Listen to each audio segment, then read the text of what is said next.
بسم اللہ الرحمن الرحیم۔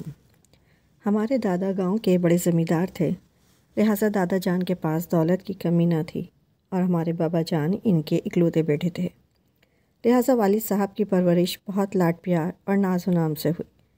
جب انسان پر کوئی روک ٹوک نہ ہو اور پیسے کی فراوانی بھی ہو تو وہ غلط کاموں کی طرف جلد متوجہ ہو جاتا ہے۔ بابا جان بھی آوارگی کی جانب مائل ہو گئے۔ ان کا حل دادی جان نے یہ نکالا کہ ان کی شادی اپنی بھانجی ریحانہ سے کر دی۔ چونکہ ہماری اماں گاؤں کی سیدھی سادی عورت تھیں، لہٰذا بابا جان کو اپنے دائم الفت کا سیر نہ بنا سکیں۔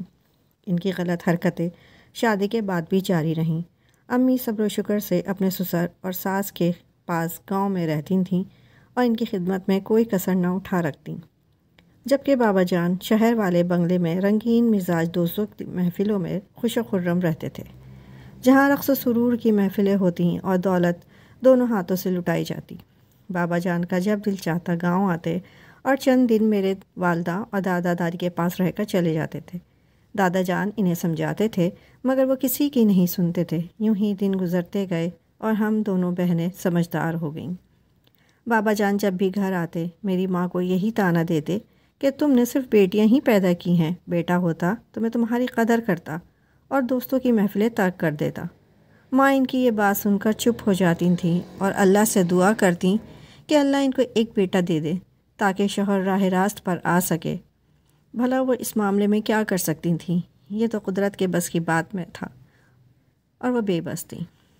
پھر اللہ تعالیٰ نے ماں کی خاموش التجا سن لی اور شادی کے 10 سال بعد بیٹے سے نواز دیا۔ یہ خوشی بھی میرے بابا کو راہ راست پر نہ لا سکی کیونکہ انہیں عیاشی کی لت پڑ چکی تھی۔ انہیں دادی جان سمجھاتی تھیں لیکن وہ نصیحتوں سے اور چڑ جاتے، پھر مہینوں گھر نہیں آتے تھے۔ دادا جان نے بیٹے کی بری حرکتوں سے مایوس ہو کر اپنے پوتے یعنی میرے بھائی دانش سے دل لگا لیا۔ وہ کہا کرتے تھے مرنے سے پہلے میں اپنی ساری جائیداد پوتی کا نام لکھ جاؤں گا، میری زندگی میں میرا بیٹا جس قدر چاہے عیش کر لے۔ دادا جان کچھ عرصے بعد فوت ہو گئے۔ فوت ہونے کے سے پہلے وہ آدھی جائیداد اپنے پوتے کے نام کر گئے تاکہ بیٹا ساری جائیداد نہ اڑا سکے۔ خدا کا کرنا کہ دادا جان کے فوت ہونے کے بعد بابا جان کو بھی اپنی غلطیوں کا احساس ہو گیا اور وہ مستقل طور پر گاؤں میں رہنے لگے، کیونکہ بیوی بچے بھی اکیلے ہو گئے تھے اور زمینوں سے دور رہ کر زمیندار اپنی ساکھ برقرار نہیں رکھ سکتا۔ بظاہر بابا ٹھیک ہو گئے تھے، وہ گھر کا پہلے کی نسبت بہت خیال رکھتے تھے۔ اماں بھی خوش تھیں کہ شوہر سدھر گیا ہے اور گھر والوں اور بیٹیوں کا خیال رکھتا ہے۔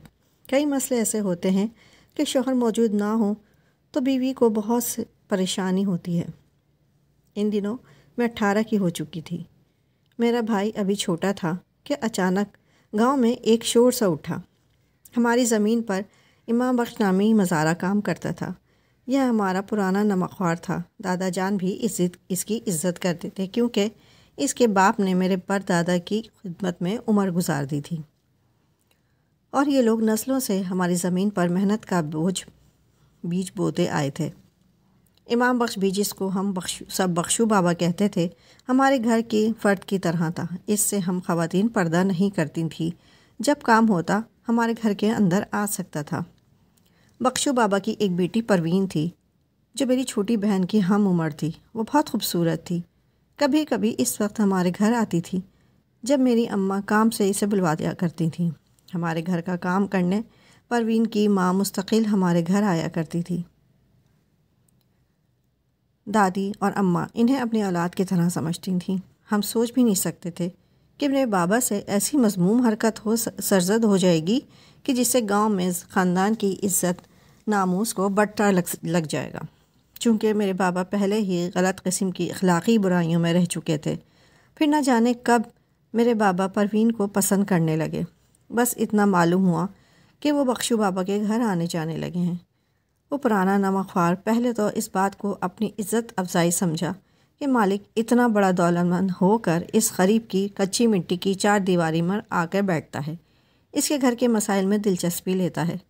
لیکن جب بابا نے اپنی نظریں پروین پر مرکوز رکھیں تو بخشو بابا سارا معاملہ سمجھ گئے، لیکن ان کی یہ مجال نہ تھی کہ وہ دادی جان یا میری امی سے آ کر شکایت کرتا۔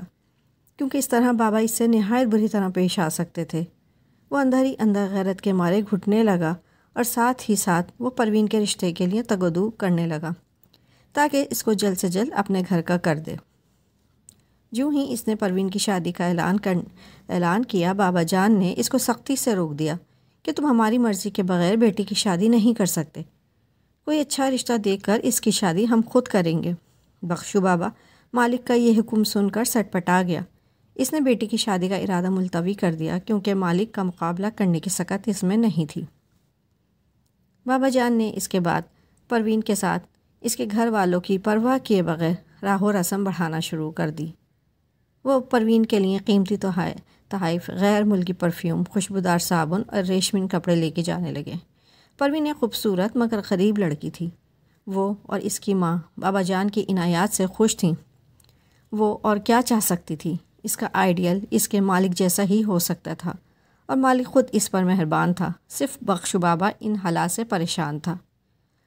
یہی وجہ تھی کہ جب بخشو بابا کو بابا جان دور کی زمینوں پر بھیجتے تو ماں خود بیٹی کو ایسے مواقع فراہم کرتی کہ بابا جان اور پروین اکٹھے رہ سکیں۔ گناہ زیادہ دنوں تک نہیں چھپا رہ سکتا، اس کا خمیازہ بھی آخر کار بھگتنا پڑتا ہے۔ پروین امید سے ہو گئی تو بخشو بابا کی عزت پر بن گئی۔ وہ غریب ضرور تھا لیکن بے غیرت نہیں۔ بخشو بابا روتا پیٹتا بابا جان کے پاس آیا اور گڑ گڑا کر بولا، مالک اب تم پروین سے شادی کر لو ورنہ میں گاؤں میں کہیں منہ دکھانے کے قابل نہیں رہوں گا۔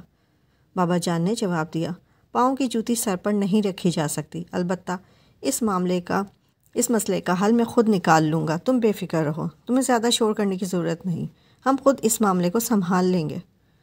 بخشو بابا اب کسی طرح سکون سے نہیں رہ سکتا تھا۔ اس نے بابا جان سے کہا، پروین سے نکاح کر لو ورنہ میں اسے مار ڈالوں گا۔ بابا جان یہی سمجھے کہ یہ غریب مزارہ یوں ہی ڈرا رہا ہے۔ انہوں نے پاؤں سے جوتا اتار کر بخشو بابا کو کھینچ مارا اور کہا، بک بک بند کر اور جو تیرے جی میں آئے کر لے، لیکن اب دوبارہ یہ بکواس آ کر میرے سامنے مت دہرانا۔ بخشو بابا دل ہی دل میں بددعائیں دیتا اور روتا بابا جان کی بیٹھک سے نکلا۔ گھر جا کر اس نے سامان بیل گاڑی پر لادا اور گھر کے سب لوگوں کو حکم دیا کہ چلو یہاں سے کوچ کرو، مالک کا ظلم اب حد سے بڑھ چکا ہے، میں یہ نہیں سہ سکتا، کل میری دوسری بیٹی جوان ہوگی تب بھی یہی ہوگا، کیونکہ سانپ کی فطرت میں ڈسنا ہے تو وہ ڈسے گا ہی۔ راتوں رات بخشو بابا کا خاندان ہماری زمین چھوڑ کر چلا گیا۔ جب گاؤں کی حدود ختم ہونے لگیں تو بخشو بابا اور اس کے بیٹے نے پروین کو نہر میں ڈال کر اس سے نجات حاصل کر لی اور آگے کسی نامعلوم منزل کی طرف روانہ ہو گئے۔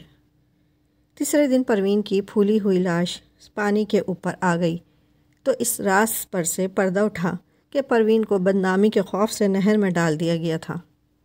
بابا جان نے بخشو بابا کے خلاف پرچہ کٹوا کر اس کو جیل بھجوا دیا۔ وہ روتا چلاتا رہا کہ اس قتل کا اصل مجرم خود یہی ذمہ دار ہے، مگر اس کی کون سنتا؟ بھلا وہ میرے بابا جان سے کیسے ٹکر لے سکتا تھا؟ کہتے ہیں کہ مظلوم کی آنکھ خالی نہیں جاتی، تو یہ سچ ہی کہتے ہیں، کیونکہ اس واقعے کے 10 سال بعد ایک اور واقعہ پیش آیا جس نے اس بات کو ثابت کر دکھایا۔ ان دنوں میری عمر 28 سال ہو چکی تھی اور میری چھوٹی بہن فرا 25 سال کی تھی۔ اس کے باوجود ہم دونوں بہنوں کے ابھی تک رشتے نہ ہو سکے تھے اور ہم بن بیاہی گھر بیٹھی تھیں۔ ہماری اماں کو ہماری بہت فکر تھی۔ بابا جان نے بھی کوششیں کی، مگر ہم پلہ خاندانوں میں میرے بابا کی جان کی بری شہرت کی وجہ سے ہمارے رشتے نہ ہو سکے۔ اپنے سے کم حیثیت لوگوں میں ہماری شادی کرنے میں بابا اپنی توہین سمجھتے تھے۔ اس وجہ سے ہم دونوں بہنیں آہستہ آہستہ بڑھاپے کی طرف سفر کرنے لگیں۔ ایک رات جب آسمان پر بادل چھائے ہوئے تھے، فضا میں کچھ گھٹن سی تھی، شاید اگست کا مہینہ تھا، گرمی کی وجہ سے نیند نہیں آ رہی تھی۔ میں اور فرا اپنے اپنے بستروں پر کروٹیں بدل رہی تھیں۔ اسی وقت بابا جان کے قدموں کی آہٹ ہوئی۔ وہ آج گھر دیر سے آئے تھے۔ وہ جب رات گئے گھر آتے تھے، تھکے ہوتے تھے، آتے ہی بستر پر لیٹتے اور سو جاتے۔ اس وقت بھی فرا نے یہی سمجھا کہ بابا جان سو چکے ہیں، باقی لوگ بھی سو رہے تھے۔ جب اس کو یقین ہو گیا کہ سب سو چکے ہیں تو وہ اٹھ بیٹھی۔ میں یہی سمجھ رہی تھی کہ وہ پانی پینے کو اٹھی ہے یا باتھ روم کی طرف جا رہی ہے۔ ہم سب صحن میں سو رہے تھے جبکہ بابا جان برآمدے میں لیٹے ہوئے تھے۔ فرا کو برآمدے سے گزر کر باتھ روم جانا تھا، مگر وہ ادھر نہیں گئی بلکہ صحن عبور کر کے دبے قدموں سے بیرون دروازے تک گئی اور دروازے کی کنڈی کھول کر گھر سے باہر نکل گئی۔ بابا جان شاید کچی نیند میں تھے۔ انہوں نے ایک حیولے کو صحن پار کر کے گھر سے جاتے دیکھا تو پہلے وہ سمجھے کہ میرا بھائی باہر گیا ہے۔ کچھ دیر لیٹے اس کے واپس آنے کا انتظار کرتے رہے، لیکن جب آدھا گھنٹہ گزر گیا تو بستر سے اٹھ بیٹھے۔ انہوں نے بندوق کندھے پر لٹکائی جو وہ ہمیشہ سرہانے رکھ کر سوتے تھے۔ پھر صحن میں آ کر ہم سب کو دیکھا۔ میرا بھائی سو رہا تھا، ماں اور میں بھی اپنے اپنے بستروں پر موجود تھیں۔ صرف فرح کا بستر خالی تھا۔ ٹارچ اٹھا کر وہ گھر سے باہر نکل گئے۔ گاؤں میں کچے راستے ہوتے ہیں، جو بھی ان پر سے گزرتا ہے پاؤں کے نشان مٹی پر بنتے جاتے ہیں، لہٰذا جانے والے کا فوراً تعاقب کیا جا سکتا ہے کہ وہ کس راستے سے گیا ہے۔ بابا جان بھی ٹارچ کی روشنی زمین پر ڈالتے جاتے تھے۔ اس طرح فرح کے پیروں کا تعاقب کرتے ہوئے گھر کے قریب بنی ہوئی دکانوں کے عقب میں پہنچ گئے، جس کے قریب ہی کچھ کچے پکے گھر بنے ہوئے تھے، اور یہ نشان بابا کو ایک گھر تک لے گئے۔ بابا جان نے بند دروازے کو کھٹکھٹایا اور آواز دی، باہر نکلو ورنہ شوٹ کر دوں گا۔ بابا کی آواز سن کر فرح تھر تھرا گئی اور اس کی چیخ نکل گئی۔ بابا جان کا تو روب ہی اتنا تھا کہ سارا گاؤں کانپتا تھا۔ دروازہ جب نہ کھلا تو بندوق کا بٹ مار کر گھر کی کھڑکی کو توڑ ڈالا اور کھڑکی سے اندر داخل ہو گئے۔ ٹارچ کی روشنی میں اب ایک نہیں، ایک کے بجائے دو خوف زدہ چہرے نظر آ رہے تھے۔ ایک چہرہ فرح کا تھا اور دوسرا اس نوجوان کا تھا۔ اپنی بیٹی کے ساتھ ایک اجنبی نوجوان کو دیکھ کر ان کی آنکھوں میں خون اتر آیا۔ تبھی ایک بھی لمحہ ضائع کیے بغیر دو فائر کر دیے۔ چشم زدن میں دو جسم زمین پر گر کر خاک و خون میں تڑپنے لگے۔ فائر کی آواز گھر تک سنائی دی۔ آواز سنتے ہی میں لرز گئی۔ ماں کو جگایا، بھائی بھی اٹھ بیٹھا۔ ہم سب فرح کی خالی چارپائی دیکھ کر سمجھ گئے کہ فائر کی آواز کا کیا مقصد تھا۔ اب کسی کو کچھ کہنے سننے کی ضرورت نہ تھی، جو ہو چکا تھا ہم سب پر آیا تھا۔ چند منٹ بعد بابا جان گھر لوٹے تو کسی نے ان کے چہرے کی طرف دیکھنے کی جرات نہ کی۔ ماں دوپٹے کا پلو منہ پر رکھے چپکے رو رہی تھی اور ہم سب بے جان بتوں کی مانند ساکت بیٹھے تھے۔ بابا جان کی ٹوٹی ہوئی بھاری آواز بمشکل حلق سے نکلی۔ وہ میری ماں سے کہہ رہے تھے، تم گھر کا خیال رکھنا، میں تھانے جا رہا ہوں۔ پھر وہ مڑ کر میرے بھائی سے کہنے لگے، فرح کی لاش ایک بدبخت کے ساتھ ایک خالی گھر کے اندر پڑی ہے، تم لاش کو کندھا نہ دینا، نہ اس کا منہ دیکھنا۔ یہ کہہ کر وہ گھر سے نکل گئے۔ تھانے جا کر کسی نامعلوم دشمن کے خلاف انہوں نے رپورٹ لکھوائی اور پھر باقی زندگی مردوں سے بدتر گزاری۔ کسی سے کلام کرتے تھے، نہ کسی سے ملتے، قیدیوں کی طرح بس 24 گھنٹے اپنے کمرے میں بند رہتے تھے۔ یوں ہی ان کی عمر تمام ہو گئی۔ ہماری زندگی میں یہ اندھوناک واقعہ لکھا تھا، جس کے وقوع پذیر ہونے کے بعد ہماری حویلی نے کبھی خوشیوں کا منہ نہ دیکھا۔ میں بن بیاہی ادھیڑ عمر سے بوڑھی ہو گئی اور بھائی دل برداشتہ ہو کر امریکہ جا بسا۔ ماں بیٹی کا غم دل میں بسائے سسک کر مر گئی۔ اب تو بابا جان بھی اس دنیا میں نہیں رہے۔ میں آج زندگی کی آخری سرحد پر ہوں اور سوچتی ہوں کہ واقعی لوگ سچ کہتے ہیں کہ برائی کا انجام برا ہوتا ہے۔ تاہم ایک سوال ضرور ذہن کو پریشان کرتا رہتا ہے کہ ماں باپ کی خطاؤں کی سزا آخر اولاد کو کیوں ملتی ہے؟